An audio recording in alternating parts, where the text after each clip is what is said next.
kompetensi dia, itu memang sudah ada kompetensi dia, kita bisa upgrade melalui learning on demand yang sedang kita persiapkan.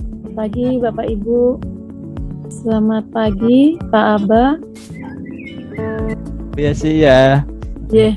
Bapak bisa memaparkan secara detail mungkin apa saja aspek potensi tersebut ya sesuai Permenpan 3 2020. Berarti ini menjadi pegangan bagi kita ya, berorientasi pelayanan, akuntabel ya, kompeten gitu, harmonis, loyal, adaptif, kolaboratif. Kita jauh dekat sama aja gitu, ngapain pindah.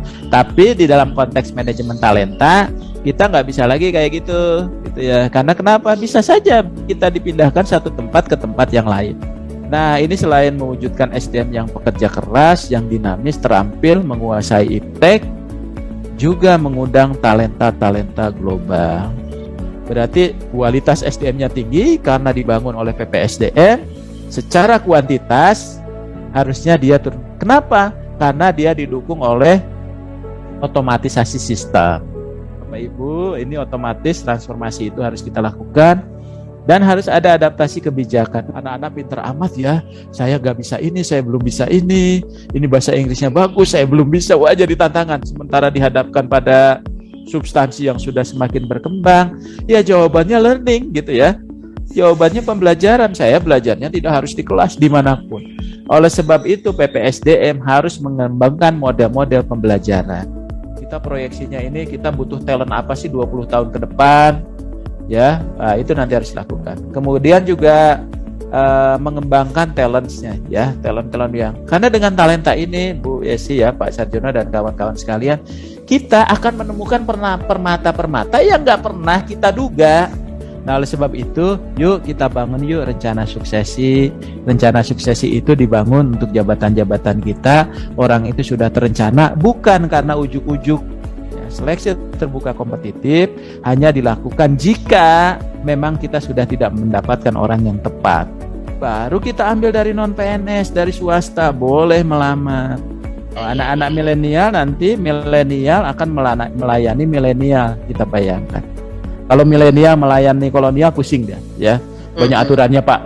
Kita juga harus bisa menemukan dan mempersiapkan talenta terbaik supaya kita mendudukan orang di dalam jabatan itu tidak dipaksakan. Kenapa ini harus kita lakukan? Karena sesungguhnya ini adalah tadi amanat Undang-Undang 5 yang bahwa pelaksanaan manajemen ASN itu dilaksanakan dengan sistem meritokrasi. Penilaian sistem merit sangat baik itu belum tentu mencerminkan rencana suksesi yang dihasilkan dari manajemen talenta.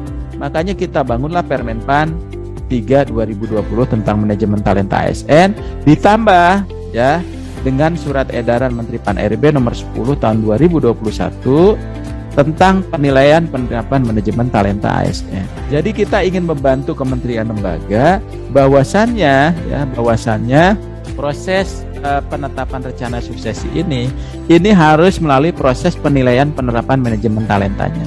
Sehingga orang-orang yang masuk di sana itu ya betul-betul orang yang memang layak untuk menjadi kelompok rencana suksesi. Di dalam talent management ini juga untuk mewujudkan visi Indonesia 2020-2024 ya, menuju birokrasi kelas dunia ya. Makanya manajemen yang berbasis meritnya ada kualifikasi, kompetensi, kinerja, kebutuhan organisasi,